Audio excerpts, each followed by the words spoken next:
కర్ణాటక రాష్ట్రం విజయనగర జిల్లా హోస్పేట తాను గెలిచినా ఓడినా నిత్యం ప్రజలకు అందుబాటులో ఉండి సేవ చేసినందునే తనకు రెండోసారి బళ్ళారి లోక్సభ నుంచి బీజేపీ తరపున పోటీ చేసేందుకు అవకాశం కల్పించారని, దేశ ప్రధాని మోదీని మూడోసారి ప్రధానిని చేసేందుకు తాను కూడా సైనికులుగా పనిచేస్తానని బళ్ళారి లోక్సభ బీజేపీ అభ్యర్థి బి శ్రీరాములు పేర్కొన్నారు.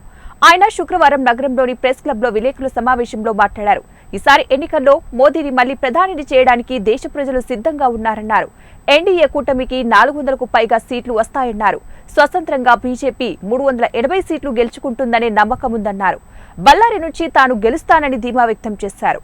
బళ్ళారి లోక్సభ నుంచి 1999లో సుష్మా స్వరాజ్ ఇక్కడి నుంచి పోటీ చేసినప్పటి నుంచి అప్పట్లో ఆమె ఓడిపోయినా ఆ తర్వాత జరిగిన లోక్సభ ఎన్నికల్లో వరుసగా బీజేపీ అభ్యర్థులుగా కరుణాకర్ రెడ్డి, శాంత, తాను, దేవేంద్రప్ప గెలుపొందామని, ఒకసారి ఉప ఎన్నికల్లో మాత్రమే కాంగ్రెస్ గెలిచిందన్నారు. ప్రస్తుతం బీజేపీకి జనం బ్రహ్మరథం పడుతున్నారన్నారు. రాష్ట్రంలో కాంగ్రెస్ పార్టీ అధికారంలోకి వచ్చినప్పటి నుంచి ఎలాంటి అభివృద్ధి పనులు జరగడం లేదన్నారు.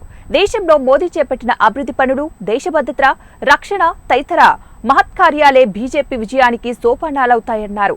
ఇప్పటికే ప్రధాని నరేంద్ర మోదీ భారతదేశాన్ని అన్ని విధాలుగా అభివృద్ధి చేసి యావత్ ప్రపంచాన్ని మన దేశం వైపుకు తిరిగి చూసేలాగా చేశారన్నారు.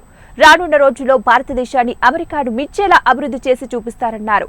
ఈ సందర్భంగా బీజేపీ జిల్లా అధ్యక్షుడు చెన్న బసవಣ್ಣ గౌడ్ పాటిల్ తదితరులు పాల్గొన్నారు.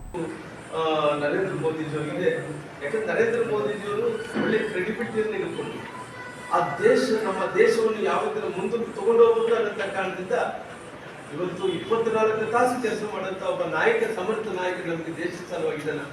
ದೇಶ ನಾವು ಇವತ್ತೇನು ನೋಡ್ತಾ ಇದ್ದೀವಿ, ನಾವು ಅಂದ್ರೆ ಹತ್ತತ್ರ ನಮಗೆ 70 ವರ್ಷಗಳ ನಂತರ ಇಂಡಿಯನ್ ಸ್ವತಂತ್ರ ಬಂದ ನಂತರ ಬಹುಶಃ ನಮಗೆ ಇವತ್ತು ಕಾಣ್ತಾ ಇಲ್ಲ 10 ವರ್ಷಗಳು ಮಾತ್ರ ನಾವು ಕಾಣ್ತಾ ಇದ್ದೀವಿ.